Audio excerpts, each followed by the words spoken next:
오늘 우리에게 주시는 거룩하신 하나님의 말씀은 누가복음 8장 49절에서 56절의 본문의 말씀입니다.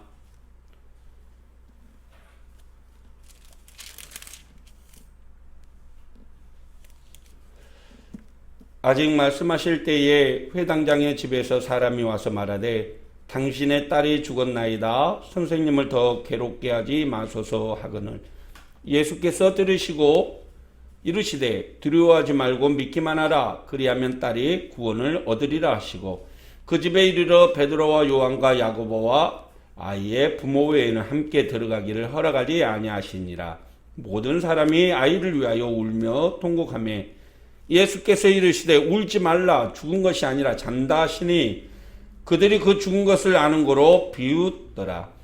예수께서 아이의 손을 잡고 불러 이르시되 아이야 일어나라 하시니 그 영이 돌아와 아이가 곧 일어나거늘 예수께서 먹을 것을 주라 명하시니 그 부모가 놀라는지라. 예수께서 경고하사 이 일을 아무에게도 말하지 말라 하시니라. 아멘. 오늘 주시는 하나님의 말씀이 우리의 영혼을 강건하게 하고 우리에게 평안을 가져다주는 능력이 되기를 주님의 이름으로 소망합니다. 오늘 말씀의 제목은 조바심을 버리십시오 라는 제목의 말씀입니다. 욕속 부달이라는 한자 성어가 있습니다. 서두르면 서두를수록 이 일을 그르친다 라는 의미의 한자 성어입니다. 중국의 공자의 제자 중에 한 사람인 자하가 한 지역을 다스리는 수령으로 배정받고 공자를 찾아와서 물었습니다. 스승님, 어떻게 하면 한 고을을 잘 다스릴 수 있을까요? 라고 묻자 공자가 말합니다. 공적을 올리려고 일을 서두르지 말고 조그만 이익을 탐내지 말아라. 속히 서두르면 이루지 못하고 조그만 이익을 탐내면 큰 이익을 이루지 못할 것이다. 그래서 욕속부달이라는 한자 성어가 나온 것입니다. 그렇습니다. 빠르게 일을 이루고 싶어하는 것, 일을 마치고 풍성한 열매를 기대하는 것이 사람의 마음이지요. 그러나 서두르다 보면 그 조바심 때문에 일을 더 그르칠 수 있다라는 것입니다. 이 조바심이라는 단어를 사전적인 의미로 살펴보면 조마조마해서 불안을 느끼는 마음, 이것을 조바심이라고 말하는데 결국 불안한 마음에 조급하게 일을 서두르다 보면 실패하게 된다라는 것이죠. 옛날 대구에서 사과를 가지고 한양에 이렇게 팔려온 장수가 있었다고 합니다.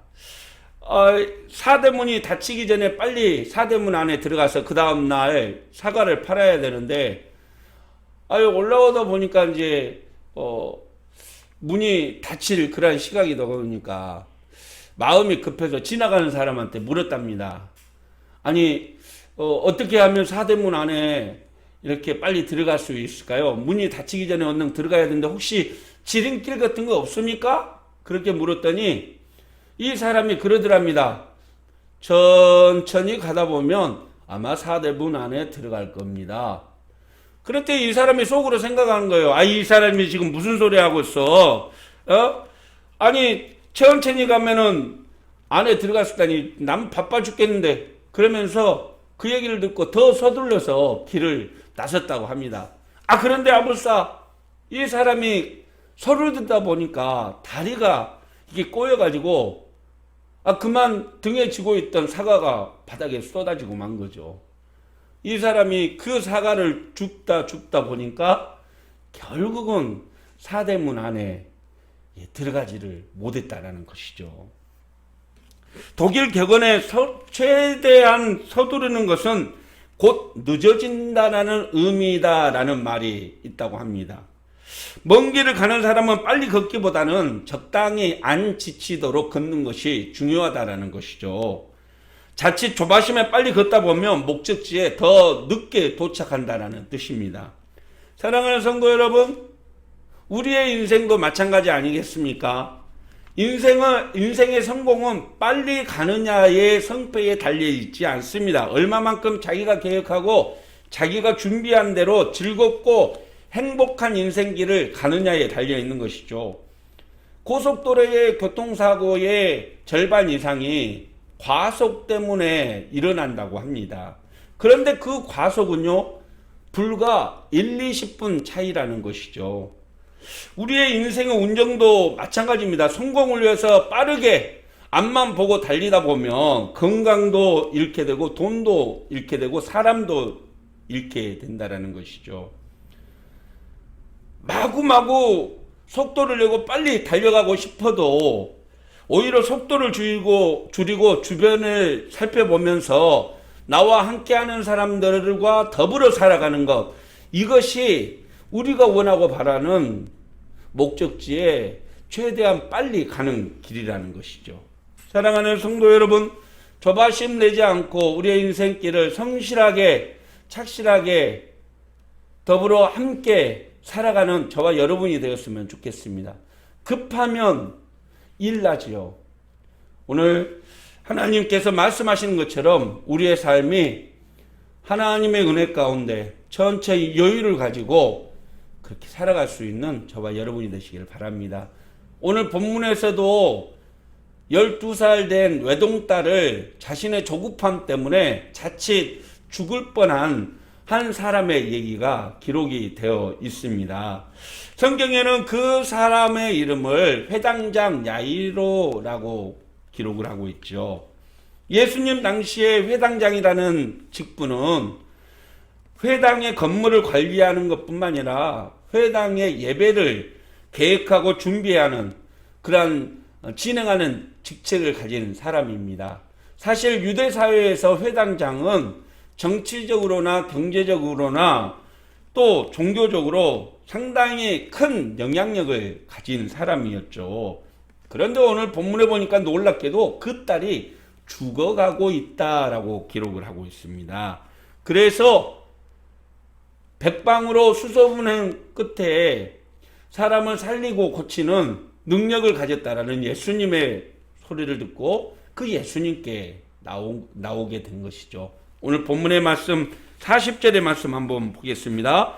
예수께서 돌아오심에 무리가 환영하니 이는 다 기다렸음이라. 이에 회당장인 야이로라 하는 사람이 와서 예수의 발 아래 엎드려 자기 집에 오시기를 간구하니 이는 자기에게 12살 된 외딸이 있어 죽어가미르라. 예수께서 가실 때에 무리가 밀려들더라. 여기에서 중요한 단어는 간구하다라는 헬라어 단어입니다. 사실 이 간구하다라는 단어는 간청하다, 요청하다라는 뜻을 넘어서 계속해서 간절한 마음으로 조마조마하면서 요청하는 그런 상태를 의미하죠. 다시 말해서 자기의 외동딸이 심각한 상태에 있으니까 예수님의 치유의 능력을 절실하게 필요해서 부탁하다라는 의미이죠. 위급한 딸로 인해 조급함에 예수님을 오시도록 그렇게 부탁하고 있는 내용입니다. 예수님은 야이로의 집을 향하지만 그런데 몰려드는 군중들로 인해서 예수님의 발걸음은 늦어지고 엎친 데 덮친 격으로 12해 동안 혈우병을 앓고 있던 여인이 예수님께 나와서 예수님의 옷가지를 붙들고 그 혈우병이 치료되는 것입니다. 결국 회당장 야이로의 걱정대로 예수님이 야이로의 집을 방문하기 전에 이미 딸이 죽게 된 것이죠. 49절의 말씀을 보니까 그 내용이 기록이 되어 있습니다. 아직 말씀하실 때에 회당장의 집에서 사람이 와서 말하되 당신의 딸이 죽었나이다. 선생을 더 괴롭게 하지 마소서 하거늘. 더 괴롭게 하지 말라라는 말은 더 이상 하지 않아도 된다라는 것입니다. 그 목적을 이룰 수 없게 되었다라는 뜻이죠. 더 이상 예수님을 피곤하게 하지 않아도 된다라는 의미입니다. 왜요? 이미 딸이 죽었기 때문에 소망이 사라졌기 때문이다라는 뜻이죠. 결국 예수님은 조바심에 예수님을 다그쳐 자신의 집으로 돌아온 야이로를 향해서 그 조급함을 버리고 기다려달라라고 부탁을 하게 됩니다. 50절의 말씀 우리 같이 한번 볼까요? 예수께서 들으시고 이르시되 두려워하지 말고 믿기만 하라. 그리하면 딸이 구원을 얻으리라 하시고, 이 말은 조바심을 버리고 죽음의 권세를 뛰어넘는 신적 권위를 가지고 계시는 예수님을 믿고 기다려달라라는 당부인 것입니다. 그러면 딸이 구원을 얻게 된다라는 것이죠. 이 말은 중요한 의미를 가지고 있습니다. 이 세상을 지배하는 사망이라는 절대적인 권력 앞에서 예수 그리스도에 대한 절대적인 신뢰가 결국 사망을 이기는 능력이 된다라는 의미를 가지고 있기 때문이죠. 그래서 예수님이 울며 통곡하는 사람들에게 뭐라고 말씀하십니까? 이 아이는 죽은 것이 아니라 잔다라고 말씀하고 있죠. 예수님을 믿지 못한 사람들은 예수님의 말씀에 아마 비웃었을 겁니다. 에휴, 참 조금만 서둘러 왔으면 아이가 죽지도 않고 당신이 가지고 있는 그 능력으로 아이를 고칠 수 있었을 텐데 와가지고 별 희한한 소리를 다 하네. 아마 그렇게 예수님을 비웃고 조롱했을 것입니다. 그래서 결국 그 사람들은 오늘 본문에서 기록된 것처럼 예수님께서 아이를 살리는 그 현장에 들어가지를 못하죠. 예수님은 제자들과 아이의 부모만 데리고 그 현장에 들어가는 것을 볼 수 있습니다. 그렇습니다. 조급한 마음은 이를 그르치듯이 조바심은 결국 두려움을 가져가야 하고 소망을 잃어버리게 한다라는 것이죠. 사랑하는 성도 여러분, 우리에게도 야이로의 딸처럼 죽음의 권세를 이기고 승리의 삶을 살기 위해서 필요한 것은 무엇입니까? 그것은 조바심을 버리고 절대적으로 예수님만을 신뢰하는 것입니다. 오직 예수님을 믿고 의지하며 예수님께 모든 것을 내어 맡긴다라는 것이죠. 내가 할 수 있고 빨리 할 수 있을 것처럼 보이지만 서두르다 보면 결국 두려움에 실패하게 된다는 것입니다. 요즘 코로나를 지나면서 많은 사람들을 만나다 보면 가끔 그렇게 말씀하시는 분들이 있습니다. 코로나 전에는 교회 열심히 다녔는데 코로나 와서 보니까 안 믿는 사람들이나 믿는 사람들이나 똑같대요. 뭐 교회 다닌다고 그런 사람들도 사는 거 보면 우리보다 뭐 별반 나은 것 없는 것 같고 맨날 문제 때문에 힘들어하는 것 같은데 믿으나 안 믿으나 다 똑같은 거 아닙니까? 그렇게 교회 다니고 기도하고 예배드리면 남보다 잘 살아야지. 사는 건 뭐 똑같대요. 그래서 저 요즘엔 그 교회에 안 다닙니다 라고 말하는 분들을 만난 적이 있습니다. 여러분, 그러나 우리는 반드시 기억해야 합니다. 온전한 믿음은 반드시 치유와 회복의 은혜를 가져온다는 사실을 말입니다. 지금 당장 우리의 삶이 나아지지 않고 우리에게 열매가 보이지 않는다 그래서 그것이 없다라고 단정할 수 없다라는 것이죠. 눈에는 자는 것처럼 죽은 것처럼 보이지만 예수님은 그 죽은 사람을 살릴 수 있는 능력도 가지고 있다는 것을 우리는 잊지 말아야 합니다. 지금 당장 우리의 기도의 열매가 보이지 않는다고 근심하거나 낙심하지 마십시오. 반드시 하나님 때 하나님의 은혜가 우리에게 임하게 될 줄 믿으시길 바랍니다. 조급함 때문에 기도도 포기하고 조급함 때문에 말씀도 놓치는 그런 우를 범하지 않기를 바랍니다. 오늘 본문에 나오는 회당장 야이로와 그 또 야이로의 집에 머물며 예수님을 조롱하던 사람들처럼 이를 그르치는 그 조바심을 버리기 위해서 우리에게 필요한 것은 무엇일까요? 우리에게 주님이 주시는 치유와 회복의 은혜가 나타나기 위해서 우리에게 필요한 것 두 가지를 함께 살펴보고자 합니다. 첫째, 조바심을 버리기 위해서는 먼저 두려움을 극복해야 된다라는 것이죠. 두려움은 곧 조급한 마음을 가져오게 됩니다. 운동선수들이 경기에 질 때에 다가가서 물어보면 10중 8구는 실패에 대한 두려움 때문에 자기 경기를 하지 못했다라고 표현한다고 합니다. 오늘 본문에서처럼 회당장 야이로는 자신의 12살 된 딸이 죽을까봐 두려움에 휩싸여 있었습니다. 그래서 예수님께 나와서 간청을 하게 되죠. 다른 이들이 보기에는 간절한 믿음처럼 보이지만 사실은 여기에는 마음이 애타는 그러한 조르는 그러한 심정으로 예수님께 나왔다고 말할 수 있습니다. 그러나 그가 예수님이 베푸시는 치유와 회복의 역사를 믿고 기다렸다면 그는 그 두려움을 가지지 않았을 것입니다. 그렇습니다. 사랑하는 성도 여러분, 때때로 우리에게는 위기의 순간이 찾아옵니다. 그럴 때마다 우리는 먼저 갖게 되는 것이 실패와 좌절에 대한 두려움이죠. 그래서 낙심하고 절망하는 거 아닙니까? 오늘 주님께서는 우리에게 말씀하시고 있습니다. 두려워하지 말고 믿기만 하라. 우리의 소망이 사라지는 순간에도 주님은 우리를 위해서 일하고 계시기 때문입니다. 다니엘 6장에 보면 사자굴에 던져진 다니엘은 모두가 끝났다고 조롱하는 그 순간에도 하나님의 일하심을 통해서 구원의 역사를 체험하게 되는 것입니다. 오늘 코로나19로 인해 일상의 패턴이 흐트러지고 삶이 고단한 저와 여러분에게 주님은 말씀하고 계십니다. 이사야 41장 10절의 말씀에 두려워하지 말라, 내가 너와 함께함이라, 놀라지 말라, 나는 내 하나님이 됨이라, 내가 너를 굳세게 하리라, 참으로 너를 도와주리라, 참으로 나의 의로운 오른손으로 너를 붙들리라. 할렐루야. 나에게 주신 하나님의 위로와 격려임을 믿으시길 바랍니다. 사랑하는 성도 여러분, 두려움을 이겨내십시오.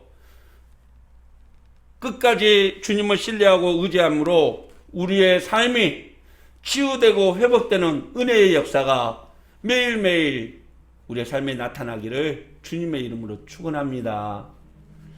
두 번째, 오직 흔들림이 없는 굳건한 믿음만이 조바심을 이기고 치유와 회복의 역사를 경험하게 된다는 것이죠. 가끔 TV 광고에 흔들림이 없는 편안함 그러면서 씌우시면 돼 이렇게 나오는 것을 가끔 봅니다. 흔들림이 없는 편안함. 사실 침대는 스프링을 통해서 연결되어 있기 때문에 올라가서 눕거나 밟게 되면 흔들리는 것이 당연한 이치죠. 그러나 이 뛰어난 기술력을 통해서 흔들리지 않는다라는 것입니다. 사실 그것이 기술이죠. 우리의 믿음도 마찬가지입니다. 여러분, 때로는 세상에서 만나는 크고 작은 일들이 어떻게 우리를 두렵지 않게 할 수 있겠습니까? 우리의 마음이 흔들릴 때가 있죠. 그렇게 믿고 의지했던 사람이 배신을 하게 되면 그 배신감에 치를 뜰 때도 있고, 그렇게 나를 사랑해 주던 사람이 나를 떠나갈 때 그 사랑의 배신감으로 우리는 울며 흔들릴 때도 있습니다. 믿음이라고 다 같은 믿음이 아니죠. 사실 우리가 끝까지 주님을 믿고 세상이 그 어떤 태풍에도 흔들리지 않겠다 해도 사실 나는 그것이 굳센 믿음이라고 생각하는데 하나님 보기에는 하찮은 믿음일 수도 있고, 나는 하찮은 내 믿음이라고 생각하는데 주님이 보실 때는 오늘 본문에 나오는 12회를 혈루증으로 앓은 여인처럼 대단한 믿음일 수 있다는 것입니다. 무엇이 그것을 결정합니까? 바로 신뢰라는 것이죠. 예수님을 끝까지 믿고 신뢰하고 있으면 우리의 믿음은 흔들리지 않는다는 것입니다. 믿음의 관건은 누구를 믿느냐, 누구를 의지하느냐에 달려있다는 것이죠. 태풍 올 때 가로수들을 이렇게 나무들을 연결을 해 놓습니다. 지주대를 세워서. 왜냐하면 태풍 가운데 혼자 있으면 흔들리기 때문에 이 지주대를 통해서 흔들리지 않게 하기 위해서이죠. 우리의 믿음도 마찬가지입니다. 상황에 따라서 우리의 믿음은 흔들릴 수 있습니다.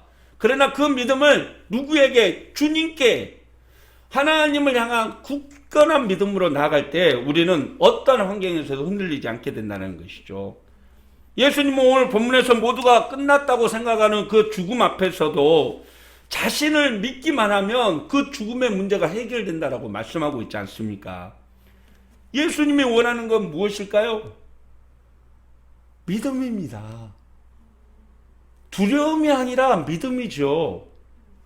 예수님을 믿지 않는 이들은 예수님을 조롱하고 비웃습니다. 아이고, 당신 같은 사람이 어떻게 그거를 이룰 수 있겠소? 그러나 예수님을 믿고 예수님의 옷자락을 손에 댄 그 혈루증 여인처럼 예수님을 믿고 의지하면 죽은 사람도 살리게 되고 어떤 질병도 고침받게 되는 줄 믿으시길 바랍니다. 사랑하는 성도 여러분, 저와 여러분도 이런 믿음이 있기를 주님의 이름으로 축복합니다. 그 어떤 환경에서도 흔들릴 수 있지 않는 그런 믿음 달라고 주님께 간구할 수 있는 저와 여러분이 되었으면 좋겠습니다.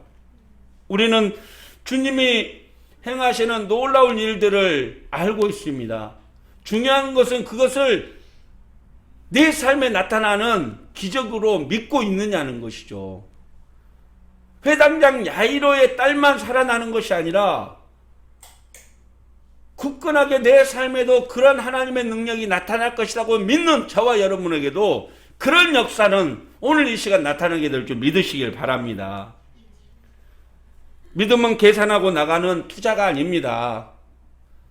내가 이런 믿음 가지게 되면 이런 것이 따라올 것이다 라고 믿는 것이 아니죠. 예수님께서는 자는 사람 깨우는 것이나 죽은 사람 살리는 것이나 똑같이 쉬운 일이라고 말씀하십니다. 문제는 우리가 그 주님을 믿느냐는 것이죠. 끝까지 주님을 믿고 의지함으로 날마다 승리하는 저와 여러분이 되시기를 주님의 이름으로 축원합니다. 믿음이 이기네, 믿음이 이기네, 주 예수를 믿음이 온 세상 이기네. 할렐루야. 언제나 믿음으로 하나님을 기쁘시게 하고 세상의 그때는 환난 앞에서도 담대히 승리하는 우리가 되기를 소망합니다. 말씀을 마치죠. 어떤 꼬마가 닭장 앞에서 쭈그려서 앉아 있습니다. 이 아이는 닭장 안에서 암탉이 병아리를 이게 까기 위해서 달걀을 품고 있는데 그것을 물끄러미 쳐다보고 있는 겁니다. 언제쯤 병아리가 나올까? 언제쯤 나올까? 근데 하루, 이틀, 2일, 3일 지나도 암탉은 달걀만 품고 있을 뿐이지 이 병아리가 나오지 않는 거예요. 그러니까 이 아이가 하루는 암탉이 잠깐 자리를 비운 사이에 그 병아리를 들고 와가지고 깨보는 거예요. 왜 병아리가 안 나오지? 그러면서 딱 깨는 순간에 세상에 그 안에서는 이제 막 병아리가 되어가고 있는, 병아리가 만들어져 가는 그것을 보게 된 거죠. 만약에 그 아이가 조바심을 내지 않고 하루만 이틀만 더 기다리고 참고 인내했다면 그런 예쁜 병아리를 아마 만나게 되었을 것입니다. 사랑하는 성도 여러분, 때론 우리가 바라고 원하는 일들이 쉽게 이루어지지 않고 이루어질 기미가 보이지 않을 때 우리는 조바심을 가지게 되는 거죠. 이거 꼭 이루어져야 되는데, 이거 하나님 꼭 들어주셔야 되는데, 그럴 때 우리는 믿음이 사라지고 두려움만을 간직하게 되는 것입니다. 이 일 안 되면 어떡하지? 큰일인데? 그 두려움이 결국은 우리의 믿음을 갉아먹게 되는 거죠. 성경은 우리에게 말합니다. 잠언 말씀에 노하기를 더디하는 자는 크게 명철하 해도 마음이 조급한 자는 어리석음을 나타내느니라. 그렇습니다. 노하기를 더디할 때와 마음이 조급할 때의 차이는 천지 차이죠. 노하기를 더디한다라는 말은 늘 신중함을 가지고 있다라는 뜻입니다. 신중한 사람은 실수를 줄이게 되는 거죠. 하지만 조급한 마음을 가지고 사는 사람은 늘 실수를 불러일으키게 되는 것입니다. 하루아침에 자라는 나무는 없고 하루아침에 열매 맺는 나무가 어디 있겠습니까? 오늘 본문에서 예수님은 회당장 야이로에게 딸의 죽음의 소식에 마음 흔들리지 말고 지금껏 자신을 향해 지니고 있던 그 믿음을 계속해서 가지고 있어라고 말씀하고 있습니다. 그렇습니다. 코로나로 인해 힘들고 지친 저와 여러분에게 오늘 주님은 똑같이 말씀하고 있습니다. 두려워하지 말고 믿기만 하라. 두려워하지 말고 믿기만 하라. 풍랑을 잠재우신 하나님, 죽은 소녀를 깨우신 하나님, 12의 혈우병으로 고통받는 여인을 치료하신 그 주님의 능력이 오늘 저와 여러분과 함께하게 될 줄 믿으시길 바랍니다. 오늘 또 세상이 뒤집어지는 환난과 시련이 닥쳐온다 할지라도 치유하시고 회복해 하실 주님의 은혜를 바라보고 믿음으로 나아가는 우리 모두가 되기를 예수님의 이름으로 간절히 축원드립니다. 기도하겠습니다. 사랑의 하나님 아버지, 때로는 세상의 크고 작은 문제들로 우리의 마음이 흔들리고 아파할 때가 있습니다. 조급함에 일을 서두르고 그러다가 실패를 경험할 때 우리는 낙심하게 됩니다. 우리를 도우시고 이끄시는 하나님의 살아계심과 이끄심의 은혜를 늘 기억하며 주님께 믿음으로 간구하며 승리하는 우리 모두가 되도록 인도하여 주시옵소서. 두려워하지 말고 믿기만 하라 말씀하시는 주님의 말씀을 기억하며 오늘 또 우리에게 맡겨진 일 성실하게 감당하며 한 걸음 한 걸음 믿음으로 나아가는 우리 모든 성도들 되도록 축복하여 주시옵소서. 예수님의 이름으로 기도하옵나이다. 아멘. 사랑하는 교우 여러분, 세상으로부터 불어오는 시련과 아픔의 바람은 늘 있습니다. 그 속에서 우리의 믿음이 흔들리지 않기를 바랍니다. 굳건하게 도우시고 이끄시는 하나님의 은혜와 사랑만을 바라보고 믿음으로 나아가십시오. 반드시 야이로의 딸이 살림을 받듯이 오늘 저와 여러분의 삶에도 주님의 치유와 회복의 역사가 함께 하실 것입니다. 이제는 세상을 고치시고 죽은 자를 살리며 아픈 자를 위로하고 상처받은 자에게 치유와 회복의 은혜의 역사를 펼치시는 우리 주 예수 그리스도의 무한하신 은혜와 하나님 아버지의 크고 놀랍고 아름다운 사랑과 도우심과 이끄심의 은혜의 역사가 늘 날마다 우리와 함께 하시는 성령님의 역사하심이 오늘 또 두려워하지 말고 믿기만 하라 말씀하시며 회당장 야이로의 딸을 살리신 그 주님의 은혜와 능력을 믿고 우리의 삶을 조바심을 버리고 담대한 믿음으로 나가고자 하는 사랑하는 성도들 머리 위에와 가정 위에 자녀들 위에 이 나라의 민족 위에 세계 열방 위에 이제부터 영원토록 함께 계시기를 간절히 축원드리옵나이다. 아멘.